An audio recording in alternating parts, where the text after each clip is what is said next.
My name is Stacy Hurst, and I have the privilege of introducing Dr. Jennifer Bishop in this webinar today. She has more than 10 years of experience teaching several grades, including at the college level.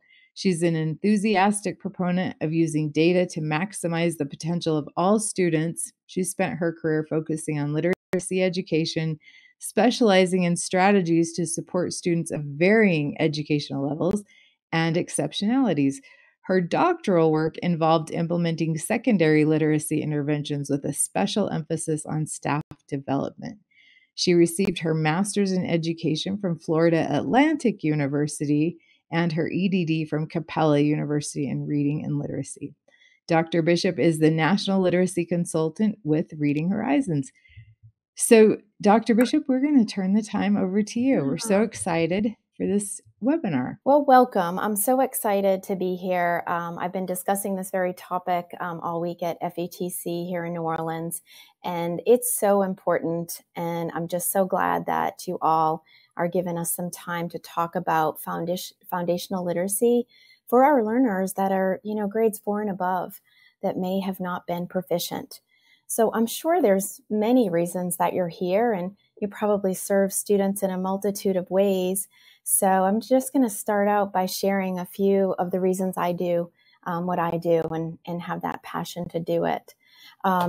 First and foremost, thinking about our national reading scores and knowing that with all the research out there, we know that 95% of people have the cognitive ability to learn to read proficiently. So thinking about that and then going and looking at the scores and seeing that under 40% are graduating being proficient. Too much of a gap when we know they have the ability to read. In addition, something I studied quite a bit about was that 4th grade reading slump is what we called it. But really, it talks about how without having that foundation when we're learning to read, basically, by 4th or 5th grade, 4th to 6th grade now, kids reach a plateau. They can't really grow their reading ability. So when we look at that dotted line in the trajectory of what it should look like, it's not looking like that. And as we know, the gap just continues to widen if we don't get it solid in K2. But however, we can't negate the ones that didn't get it, right? We can't let them go. This is probably the biggest thing that sticks in my mind. You may or may not know this statistic, but on average, our incarcerated individuals, 7 out of 10 of those, nearly 70%, are reading 4th grade reading level or below. So this is one of those things that really keeps me up at night because there's just too much of a relationship between people who cannot read efficiently and people who are incarcerated. Okay, and another staggering statistic which has come out is that the prevalence of dyslexia within our correctional facilities is more than twice our general population. So we know about 1 in 5 of our general population, or 20%, have characteristics of dyslexia, but in our correctional facilities, it's closer to 50%, or specifically 48%. So knowing that and knowing how much information we have about how students learn to read, it's important that we really think about how we're instructing and think about what we can do different, or what's working, what we can do the same. So something that is also passionate to me is teachers that teach the older learners. So when we think about that, so they might be an intervention, they could be special education teachers, and they're really teaching foundational skills to older students. However, I think there's a lot of assumptions when we assume that they understand the process, right? I never like to assume anything even about a student, but we can't assume our teachers have the knowledge and skills. So just something I always like to cover is it's important that we take note in our schools that there's some certain terminology that really matters to reading instruction. And a lot of teachers, even elementary, might not have this. It's getting better and better, but to think that our teachers who are teaching older students, they might not even have a reading background. They might have a content area certification. So really understanding some of the the key terms is important. So I'm not going to go over all of these, but you will have access to these slides. So something to just think about when you go back to your buildings. Do my teachers understand these terms? They might be used in curriculum, but do they really understand them? So it's really important. So these are the key terms that really pertain to those sounds. So important to reference those. And then some key terms when we talk about print. So just a few of these here, like even just decoding and encoding, right? Decoding is just being able to read those words, and encoding is really being able to spell. But they're really important to the process of how students learn to read, and also how we help students that are older. We can't negate that as well. So, and finally, phonological awareness, that really broad term that refers to the awareness of the sounds, but also understanding that phoneme proficiency is really important to decoding as well. So it's important to understand that when students get into practicing and developing that phoneme proficiency, there's some tasks that can really enhance and promote automatic decoding. So within those are these examples of tasks that you can ask students to do. And when we ask students to do these, the top ones are really the earlier ones or the easier ones to do. And then the bottom ones talk about more of those advanced skills. It's important to note that students that are older that have an issue with decoding, it is almost always, we can almost always point to these types of tasks that can be difficult. So again, helping teachers to be aware of this is just so important. So another term, orthographic mapping, relatively new term, but something that really basically refers to students' ability to store words in their long-term memory. So what we mean by that is they've practiced and with those words so much that they're stored in memory. So they would just quickly read them along the page. They don't really have to think about what that word is because it's already been mapped, and they can retrieve it very easily. That is the goal of decoding, that we can increase the amount of words that are mapped to the long-term memory, which increases the fluency, right, to promote that comprehension. So it's vital. And getting to that reading brain, we've had so much research with the science of reading, and Louisa Moats with the, sound to print, and knowing how students get the skills needed to be reading efficiently.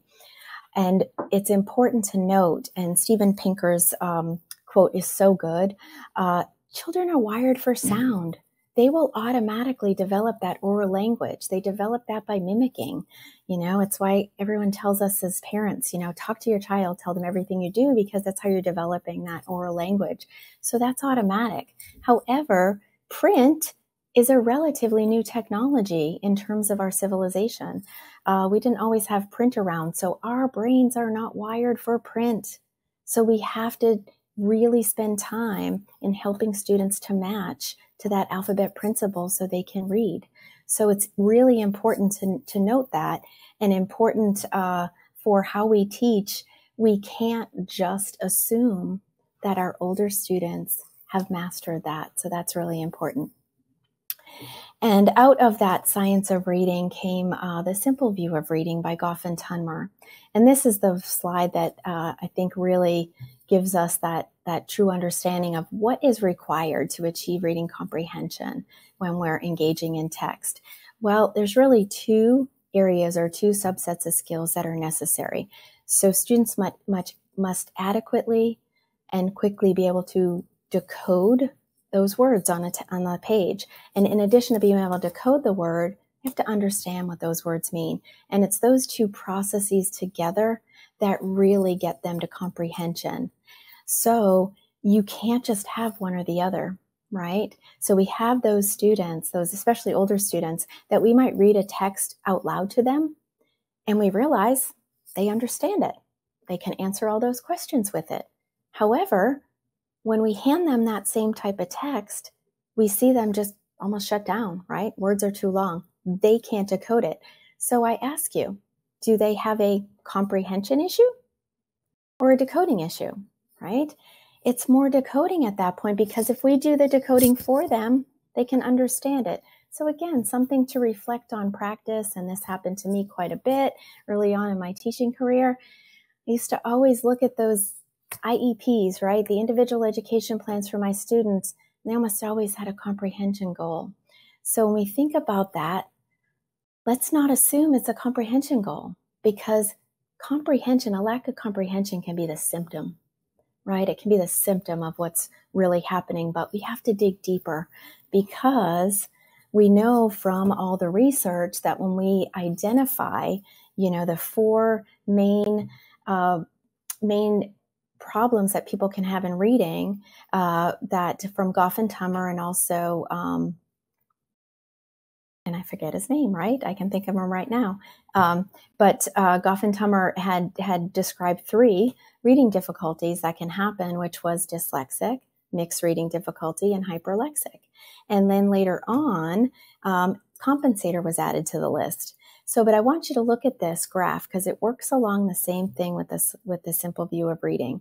You see the word reading skills on the left, right? Weak and strong. And you see the language comprehension skills on the top, strong and weak. So you think of a proficient reader, they're strong in both word reading and language comprehension, right? However, when we look down below that, our students with characteristics of dyslexia are weak in word reading, but strong in language comprehension. Our compensators are weak in word reading, but strong in comprehension. And our mixed reading difficulties, they end up being weak in both. So out of these 3 or 4, there's only one type of reading difficulty that is strong in word reading and weak in language comprehension, and that's the hyperlexic. They would be considered our word callers. So when you think about it and look at this slide and think about the research, we know that the majority of our students that have reading difficulties are truly weak at the word reading. So decoding is vital. So we have to look at decoding. We can't just assume, right? Because we know dyslexia is going to fall there. They have a very difficult time processing the sounds within that word. So it's just vital that thinking about what we're doing for students, we have to think about that decoding piece, regardless of age.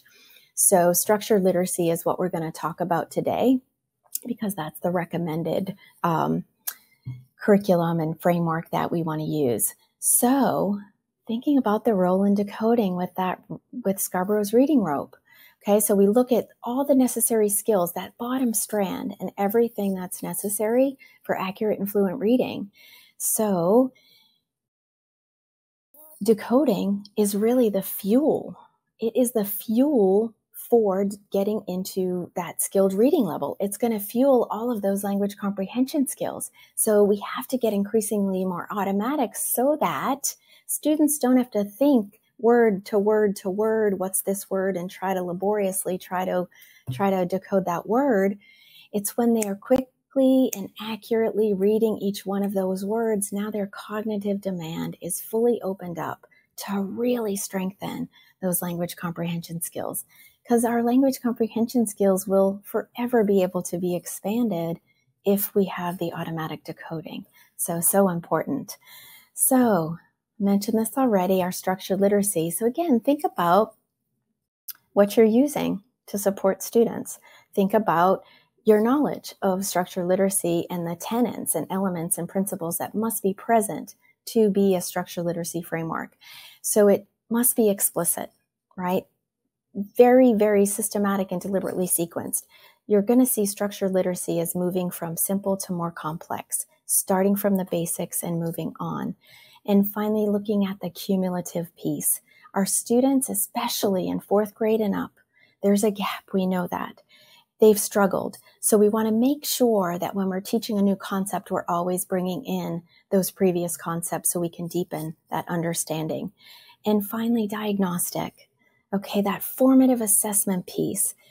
Do the resources you have give you a very clear and accurate picture every day of how that student's progressing so that you can adequately respond to how they're doing? So important. And that inner circle there is just talking about the necessary components that must be taught in order for students to master that decoding. So you have to have the study of the sounds, the alphabet principle. that sound-symbol relationship getting into phonics. Syllable types are super important. Having morphology and understanding that, along with syntax and semantics, they all need to be present, and they all are intertwined together, coming in for that instruction. Okay, so we're going to talk about one type, one methodology today, and we're going to give you an example. This particular example is going to talk about blended learning. Blended learning is a combination of classroom instruction and instructional software. It is not one or the other. Okay, that instructional software can be such an amazing piece to help students that are older and may have not, again, mastered these foundational skills. And instructional software also is so practical for so many learners. So when we think about our students that we're working with after 4th grade, they could be English language learners. They could be special education. They could be, dyslexic. So having that instructional software can be very engaging for them. It's private, it's safe. It's a safe space for them to practice and apply those skills that you're teaching. But also, that direct instruction is vital. So working together is just so important. Okay, and what we know for certain is whether you're 5 or 55, everyone has to develop the same set of skills to be proficient in decoding. So that is so important. And the difference usually is the time it takes one to master and get proficient. So that's where software comes in. You can have an added opportunity to practice and apply those skills that you're learning. So that's what we're going to talk about today. Okay, and according to that reading panel, which we can't negate, they also said the same things about, it being explicitly taught, systematic and sequential, right? Moving from simple to complex. And when we think about that pyramid, the foundation, just like the foundation of a house, is within that phonemic proficiency, connecting the sounds to letters. That's the basis, right? We have to have it. The ability to develop decoding and quickly pronounce those words, right? That's going to aid in fluency, because now we're accurate and we're quick. And finally, incorporating that vocabulary is invaluable, and we must do it. Not only just for our EL learners, right? That vocabulary has got to be in bed, because it is all of those skills, all of those 4 rows before comprehension that really aid and make that comprehension happen, which is so important. And once again, our students that are older, it's even more important for us to increase that motivation level. So how do we do it? Now, if you're working with a 6th grade student that might be on a 2nd grade reading level, we can be pretty sure that they see reading as so difficult. Their perceived difficulty is so high, of course, because how often are they being assessed on their reading skills? And it's shown to them, right? So what we want to do is increase their belief in themselves, increase that self-efficacy. We want to create opportunities for them to be successful with print. So important, because that belief in oneself is so tied to motivation and achievement. So if we can start to help them believe, we can truly make a difference and change that trajectory. I think I got your lips, Stacy, but we can change their ability to read and change their outcomes. So here again is one example of a structured literacy framework. So this particular one we're going to do a little bit with today is grounded in Orton-Gillingham principles. So it's going to incorporate all of what we talked about with structured literacy, being very explicit. We don't assume the students have that knowledge yet. We're going to directly instruct and then assess and use formative assessment every day. So it's very systematic. You're going to see how we're going to go from simple being the alphabet, work some of those phonemic awareness skills through blending, and then build that word concept. And then we're going to go into those syllable types. And this particular one has a 7-skill framework. And finally, the ultimate goal is being that students can transfer from that learn to read stage to the read to learn stage and get to those multisyllabic words. And we need to get them there by 3rd grade. So it's so important, or we need to get them there as quickly as possible if they're grades 4 and above. So this particular system has a unique marking system, which we'll go through a little bit here and show you. And that unique marking system can be invaluable for students that have not been successful before with print. So in looking just how we would move from those individual letters and sounds and, you know, the formation and the letter that represents the sound, you're looking at the sound, right? Sound to print, the sound B makes, and now the formation, how we make that letter, what is the grapheme. And finally, you're looking at this particular concept is using what is called a slide concept. So you'll see that slide arrow underneath. So it's taking the consonant B with the vowel A and blending them right away as ba. And you'll see that slide arrow indicates this isn't a word yet, right? We're just practicing blending that early skill. And that slide arrow is going to reinforce directionality. And also something that can happen to our students that have difficulty with text, can have some reversals. So that slide arrow is going to help that. The slide concept by blending right away is going to help that. And in addition, it's going to promote the proper pronunciation, right? When we see kids try to segment those sounds, it can be difficult to do that properly because we tend to shove that schwa sound in. So this way we're going to move from individual letters to the slide ba, and now we roll the ending sound on ba, g. And now you see the concept of building words. And you notice now that we have a word, we're going to X that vowel. That vowel is so important because we can't have a word without a vowel. So we're going to draw that attention to the student because vowels are also really important to multisyllabic words. So by Xing that vowel, it's the prerequisite to multisyllabic words because all syllables have to have a vowel or a vowel sound.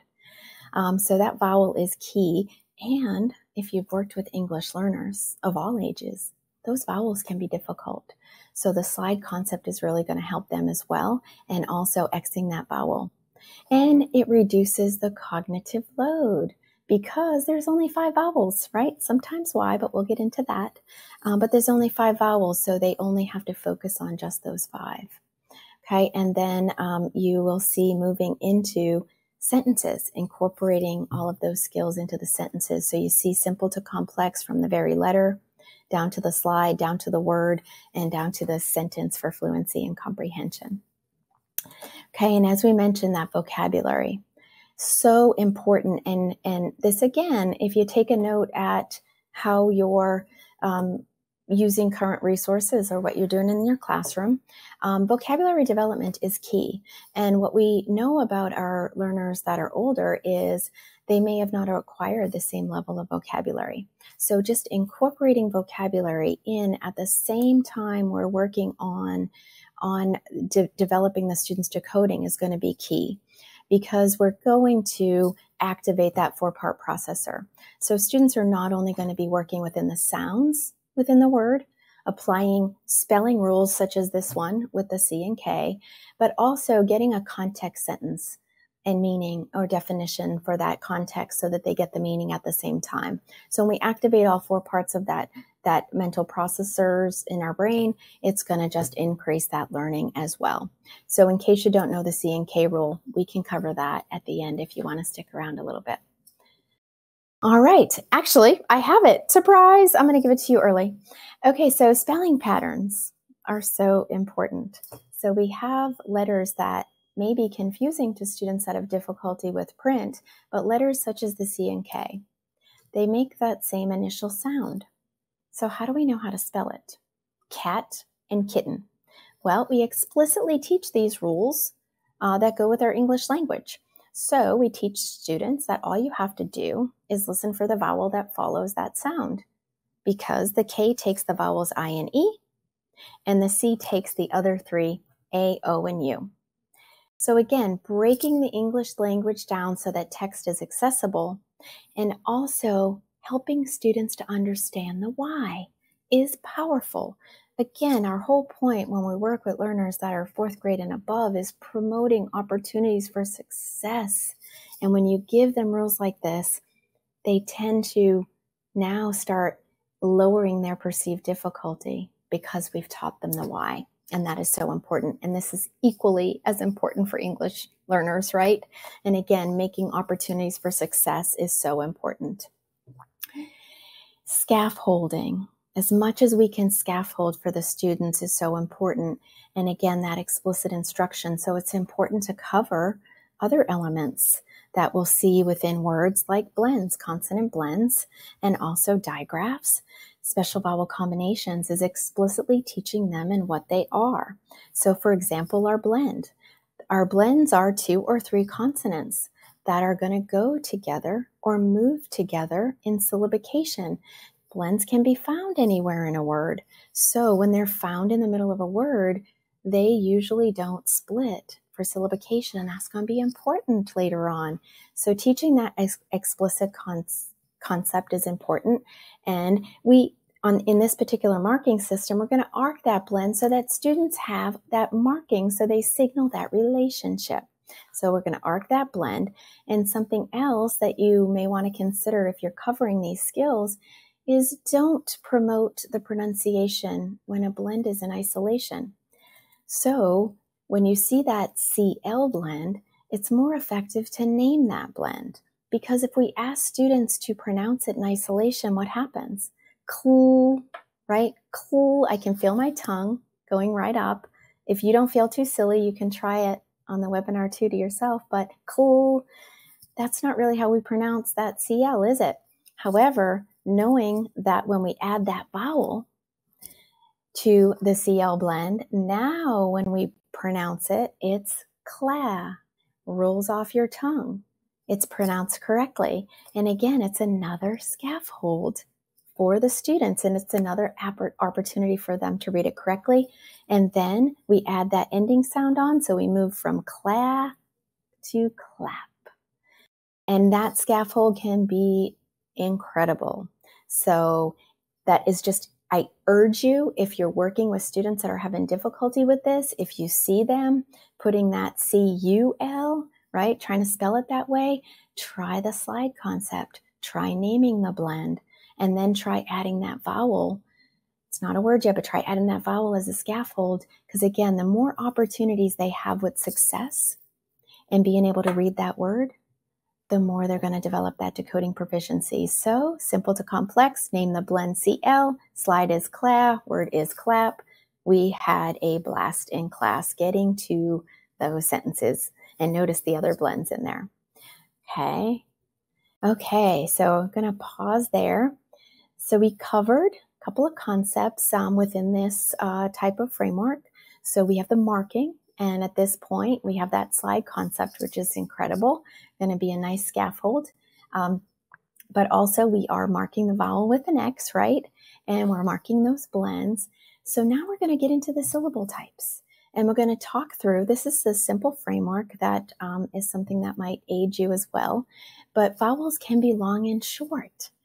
But when are they long and when are they short? And that can be another area of difficulty. We can't assume that the way the students in grades 4 and up were taught was proficient for them. So we're going to show you another way here. So here's just an example. Here's a couple of examples of our short vowel patterns in the first 2, lap and jump. And then here's our long vowel patterns, our 3 long vowel patterns on the right, go, bike, and boat. So I'm just going to illustrate this for a minute and show you how this unique marking system is used to really aid and strengthen the student's ability to be able to prove the pronunciation. Okay, so in the first short vowel pattern, lap, you see the vowel under the X. So in this marking system, it teaches students to look at what follows the vowel to determine whether it's long or short. So in this case, we have one guardian consonant. So that consonant is going to be marked with that guardian star. Okay, the job, we're calling it a guardian consonant for a couple of reasons. We are giving the kids an experience, promoting vocabulary, right? Very important for our learners. And they can, when we show the guardian consonant as being the protector of that short vowel, we tie it to, again, that experience and build that vocabulary. So The reason why this vowel is short is because it's followed by a guardian consonant. So it would go around the word like a racetrack. So that's our first short vowel rule. So going to the second one, jump. So again, we're going to mark that vowel with an X, teach students to look at what follows the vowel. What is it? 2 guardian consonants. So we mark those 2 guardian consonants with those stars. And if 1 guardian consonant protects, 2 will still protect the short sound. So 2 patterns so far for the first 2 short. And again, that marking system is going to really aid students in so many ways. However, what do we know about our older students and even our EL students? They're very reluctant to try to figure out the word, right? They get scared. They try to look at you. Give me the word, right? Just tell me the word. Well, when we aid them, when we give them this process, this visual spatial method of marking, it really makes it concrete and it gives them a strategy. It actually encourages that independence, which they're craving, especially if they're older and haven't been successful. So it also aids in really mapping that pattern to the brain like we talked about. Okay, so I'll go over the last 3, the long vowel pattern. So same thing, we're going to mark our vowel with an X, right? We know it's not a slide because it doesn't have an arrow. So let's mark that vowel with an X. Now look past the vowel. There's nothing there. So the rule is when a vowel stands alone, it's long. Okay, let's go to the next one. We're going to mark our 2 vowels with an X. Same thing. So here, the pattern is when a word ends in E, the E is silent, so we're putting that line right through, and that is what is making the vowel long. Okay, and now finally, we'll go to the last pattern. Now, this does have exceptions, which we know, but this pattern is accurate about 48% of the time, so we just still teach it. So we're going to mark our 2 vowels with an X. And now we're going to see the pattern right there when 2 specific vowels are adjacent. The second vowel is silent and the first vowel is long. So again, you've probably teach the syllable types, the CBC patterns, and all of that. So this is just a different type that's taught here, that's aided with the marking system. But again, so successful for students and empowering when they can do this independently and again, be successful. So now we know that these 5 patterns are just found in those multisyllabic words. So let's go to just 2 more rules to teach where to split apart words and figure out those syllables. So we're always going to X the vowels because the vowels are going to determine how many syllables. So we see here that we know this is 2 syllables because there's consonants following both vowels. So now once you have those vowels marked, just go back to the first 2 vowels and look in between. Okay, the rule is when there is 1 consonant between the vowels, it will be part of the next syllable. So we teach to just box it there. So there's your first syllable, M-O. Now, once you've mastered those single syllable patterns, you just apply them. So M-O would be, it's going to be that pattern 3, which is vowel stands alone. Move over to the second syllable, T-E-L. Now we have that guardian consonant, so the E will be short. Okay, and finally, now we look at our last, the last skill that we teach for breaking apart. So we X those 2 vowels, teach them to just go back to those first 2 vowels. Now we have 2 consonants in between. So the rule is when there are 2 consonants, they will split between syllables. And again, you see the patterns emerge. Okay, and you're going to see the first 3 patterns the most, right? Because those are the most common in our English language. So just the students knowing those 3, they represent 75% of all syllable types in the English language. So here's our first syllable. That's going to be pattern 1 for the guardian short, and our second syllable is that same pattern 1 with the guardian short. So the ultimate goal here is to have that independent reading with the students regardless in being able to independently decode, right? Pardon the pun. So let's take a look at how this looks in a long word. How many syllables? 4. Let's go back to those 2 vowels and let's see. Go back to those first 2 vowels. We have 2 consonants, so they'll split. That will be pattern 1. Go to the next 2 vowels, 1 consonant. that will move with the next syllable. So let's just do this one. Now that one is the schwa. We'll talk about that later, but it's important. Okay, go to the next two vowels. We have two consonants, they'll split. Okay, that's pattern 1. Go to the last syllable. Two consonants, that's pattern 2. So we get the skills out to the students. We create that opportunity of independence because we gave them a strategy, or we could even call it a formula to prove the pronunciation. Okay, so it's so important. So this again is just one framework to show you, and just a different way of explaining that it can be very successful for students that, again, haven't been successful prior, and also thinking about our EL learners. Okay, but it can't stop with just instruction, okay, because there's another piece and a couple of pieces we haven't covered. So when we think about, the gradual release model, right? That's that explicit instruction. Providing an opportunity for active practice of this skill is going to be the we do. So you can formatively assess and make sure that they are proficient in the skill and can apply it to the words. And that's where we're going to incorporate spelling. Spelling is so important and can be such an area of weakness and so overwhelming for students that are not successful with print. So having that spelling opportunity every day is important, but also transferring to text.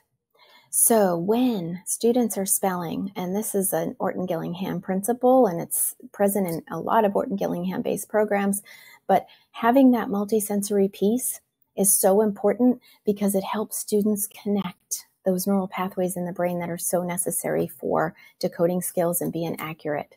So this is where students can make connections between what they hear, what they say, what they write, and what they read.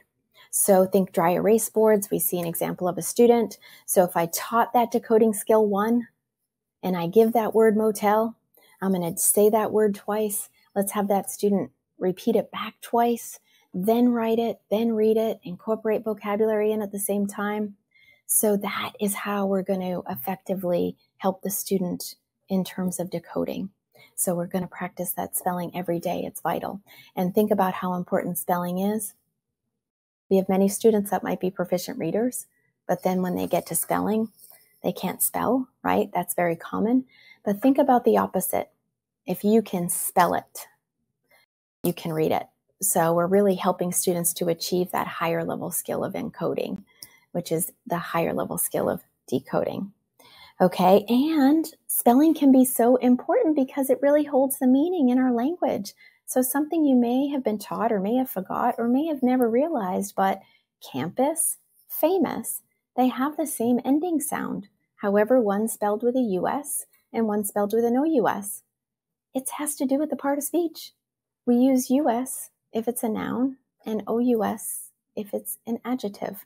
So that's another unlocking and another explanation of the why that, again, students understand the rules, makes it easier to apply. So when we think about reading the text, because right now we've practiced, right? We've taught syllables and phonics and we've taught all those skills, but we can't negate how important it is to get them into text and practice reading. That is how they're really going to map. So you'll see like scaffolded text is so necessary for anything we're using and providing opportunities to be successful. So here's an example of just a card with some words on it and then a sentence for that decoding skill 1.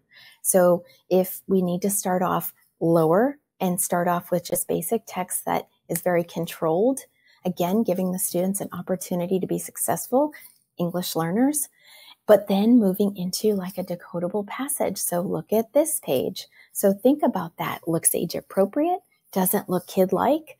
I don't know how many times I tried to get the books from the elementary school for middle school, but that's not motivating and engaging. Having decodable passage is another scaffold. So look for that decodable passage, have some comprehension questions, because that's the ultimate goal for our students, is to be able to read and show that understanding. But also, getting into library authentic text is so important. And this is where, again, having additional text, high interest, choice can be so motivating. And we can just never negate how important it is for successful reading. I'm not a good baker. I like to bake, but I'm not good at it. Or I would like to bake, I should say, but I'm not good at it. So you know what I don't like to do? Bake. However, if maybe I had classes and maybe I had somebody start off slower with me, I might get there. So just thinking about that in terms of reading is just so important. Okay, so we covered a lot. I hope I didn't go too fast, but I want to just pause for a moment and see if there's any questions, anything in the chat. Jennifer, we do have some questions. Would you like to hear some of them now? That would be excellent, Stacy. Thank you. Okay, awesome. Let's just start with, let's see. How do you oh, I just lost it. Sorry. I see this is back on when you were talking about the slide. I see the CL to CLA as open syllable, then closed syllable. And I would assume that was when you go to clap. How do you avoid that? And I imagine she means avoid pronouncing the CLA as clay. Oh, excellent question. I like that. And that's actually, if you're new to or never really experienced a marking system, that's how vital that slide concept is and that marking. That would have been introduced and really solidified before you got there. So students would have used that slide over time to develop that short vowel. Excellent question. Right. And that's why we label it, or that's why there's that's why there is that slide arrow underneath to indicate it's not a word yet. Excellent, excellent question. Yeah, and then just a clarifying question along those lines too. Someone asked about the term guardian consonants. What do you mean by guardian is the question. Okay, excellent. So it's just like that CVC pattern. And what the marking system is trying to do is almost create that visual spatial method of marking, give them a strategy. But as they come around and do that, the term guardian is used because of what it means, right? A guardian is someone that protects. And so we use that term to just associate the protection, guardian consonant, as the protecting consonant or the protector of the short vowel. So it's really to tie it to an experience because, as we know, like if you think about it, your parent or guardian, right? What do? They protect you. So it's just that association with something and a concept that the students know. Great. And then someone else asked the question, how do you explain the difference between rabbit and habit? Oh, now that's a good one. And that actually is some exceptions. And what was given to you here was kind of the major framework. But within the framework, it's important to note when the rule doesn't apply. So actually, like habit is something that's covered within the exceptions. But again, with this particular curriculum, we're teaching to the majority and then layer in any exceptions to those rules. So good Yeah, and then question. we do have something really cool happening in our brain called the set for variability that manages those kind of exceptions too. So Google that if you want more information. Yes. And then, Jennifer, this is another really good question. How much of these skills overlap with kids who receive speech and language services? Oh, so much, right? So much. And, when we think of the speech, right, that's that sound to print. So you have to go back, right? You have to go back and you can't negate that if we're not making that sound properly, it's hard to attach the letters. So it goes along completely with what speech is doing because it's promoting that proper pronunciation, and really identifying. So think about it. So if I had someone in speech or receiving that speech, some speech therapy, and I'm trying to pronounce that CL, right? And I'm promoting the pronunciation wrong. So promoting correct pronunciation is so important for kids that are receiving speech services. So it ties in perfectly. Great. And then I know you've gone over this quickly. And so there was a question about how do we expect students to remember all of these rules? And that's such a good question. And what if you think about what was presented is really something that's going to be covered like in grades K2. So over time, right, you're cumulative and you're going deeper every year, and they're exposed to these skills. So in younger grades, this is going to be covered over time. But, when we get to the older grades, and students bring to the table so many different skills, right? They have usually high oral language that you'd be very surprised how quickly these small things like the scaffolding and the constant everyday, practice in spelling and using that multisensory piece when they're practicing applying the skill, you would be amazed that because it's so cumulative and they're constantly going back and then adding new knowledge, going back, incorporating prior skills, continuing to add that knowledge, that all kids vary, but it is amazing how much they remember. Remember, they're applying with that, with the marking system. So that really enhances and actually makes it even more efficient. Again, it's always different for student to student, but because it's explicit and because it's sequential and cumulative, they really, really do remember these. And if anything, in my experience, it's usually us as sometimes teachers that can seem like, I'm overwhelmed, I don't remember, right? But for kids, they seem to flourish because they have that daily practice. Yeah, absolutely. And somebody put in the chat gradual release, and that is the method that we deliver this instruction. And a reason the National Reading Panel said this kind of instruction is best taught systematically, explicitly, and in a sequence that's simple to more complex. Jennifer, I think this last question that we're going to take the time right now to ask, because I think you have some more to share with us, is really good question for you, given your background. How can teachers best implement these strategies in middle school classrooms where they have limited time with students each day, and they also need to address the needs of all other students in the classroom? And excellent question. And I had exactly the same experience. And I think that that's where technology can play such a vital, vital role for these students and teachers. And I think that when you look at blended learning and you look at having to, differentiate for all those kids on different places, that's where, again, mini lessons, introducing concepts, maybe at the beginning of the week in a small group, and then having software to support and have them to grow and continue to practice. It always takes a creative approach, right? But given that that student can practice safely and individually in an individual learning plan, that's where we have to leverage software for not only you, the teacher, but most importantly for the student to get what they need. So it definitely is a challenge. I can't say it's not a challenge, but I have seen it work just amazing because it's giving those students that need these skills, it is giving them exactly what they need. So that's an excellent question. Great. And then other questions about specific programs or methods to use, which leads, I think, right into what you have to share with us next. Yes. So what you saw was the Elevate program. So this is a structured literacy program for the older learner and it can help many different students, and the older learner could be an English learner as well.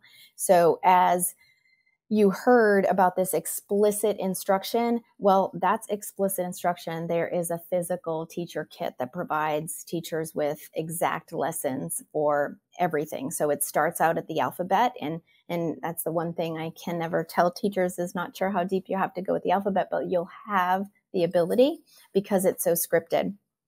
Anchor posters with all of those rules. So I should have said that too, is those anchor posters can be incredible as a learning tool and a review tool for students as they're gaining those skills. Transfer to text, so lots of opportunity to text to practice reading, whether it's the cards with the words and sentences, moving into more authentic text, Lexile level text, so they can still practice those skills. So this particular program starts at Lexile of 200, goes all the way up to like 1400. So you got a full grade span of text because we want to continuously grow. And then even a student book, English language learner enhancement. So that student book, again, provides another opportunity to transfer and develop those skills, and also get that review of what the rules are. So lots of opportunity, and we have to always remember that, but that having multiple pieces of text for students to practice is vital. And then the interactive software, and this is a perfect way to segue from that question about middle school, is the interactive software is another opportunity to learn the lesson. So it's narrated, self-directed and differentiated based on initial diagnostics. And the students constantly know where they are because there's a pre-score and a post-score after the lesson. In addition, there's lots of choice because students can choose what types of activities they want to practice, level 1, level 2, varying degrees of difficulty. Multilingual text. So this particular one has translations. So they can have a scaffolded translation. So if they're a Spanish-speaking student, they can have directions and things like that in their native language as a scaffold. In addition, we talked about speech. This pronunciation tool works amazing because it provides almost like a speech pathologist online. Students can press any one of those sounds and they can, or any one of those letters, and they can see the lips making the sound or a side view of the tongue placement and things. And they also have the opportunity, especially if they had, a recording device like this, they could also make the sound into their recorder and it'll play it back. So again, just lots of opportunity to practice. This is where I see older learners can benefit so much from this, having that opportunity for software. Again, we want them to be successful and motivated. So badges, a micro-credentialing system where students see their progress and see how much they've achieved so far, in addition to having some games for some brain breaks, so that we can increase that learning engagement. And also, if you take a look at the interface, it's got a mature face, a mature look to it. It's not babyish, and when you're after 4th grade, you don't want to be on those baby programs, right? You don't want it to look kid-like. So this has a mature interface with an abundance of high interest passages, and also very flexible with that lexile level. So as they grow, they have lots more text to get and practice on, and a whole vocabulary section, so where they can develop their vocabulary with that context. When we talk about that 4-part processor, so they can see the word, they hear the word, they see it be marked, they get a definition, context sentence, and also pictures when appropriate. And finally, assessments are key, right? And so there's assessments that test over time. So students might have 5 or 6 skills. They take a quiz so we can see if they're retaining those prior skills, which is so important. And that initial diagnostic will set them up for their learning path and determine how deep they need to go with each skill.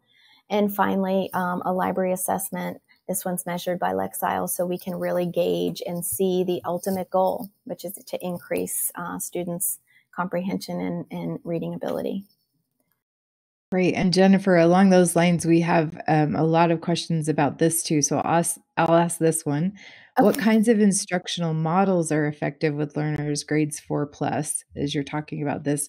Should this be small group instruction, individual intervention, pull-out programs, etc.? Can you talk about options and how to plan or deliver this kind of supportive instruction?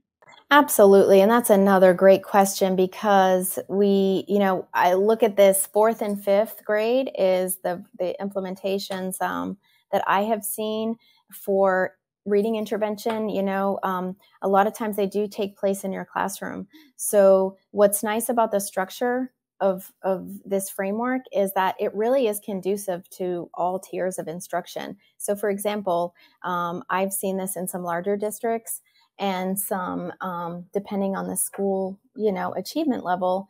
But sometimes in 4th grade, it's hard to say out loud, but sometimes really 70% of the kids aren't proficient. So I've seen this work as an intervention, but really that 4th grade teacher says, all my students can benefit from learning how to spell and really making sure they know these patterns. So I've seen it work really well, as a whole group, but then the kids who might need that added practice, I might use some small group differentiating as well.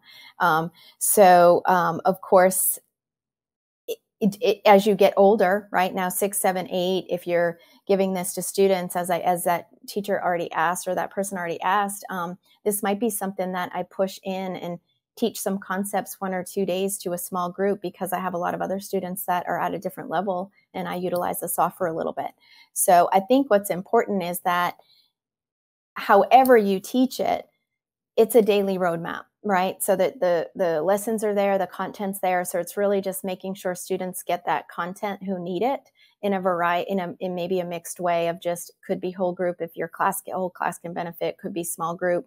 And it really could be one-on-one. And as students get older, I've seen high school use it as a software led, because the students are older, right? Gaps are wider, and they might have the opportunity for 3 or 4 students in their class to be working through this 2 to 3 days a week, because the software is going to give that direct instruction as well.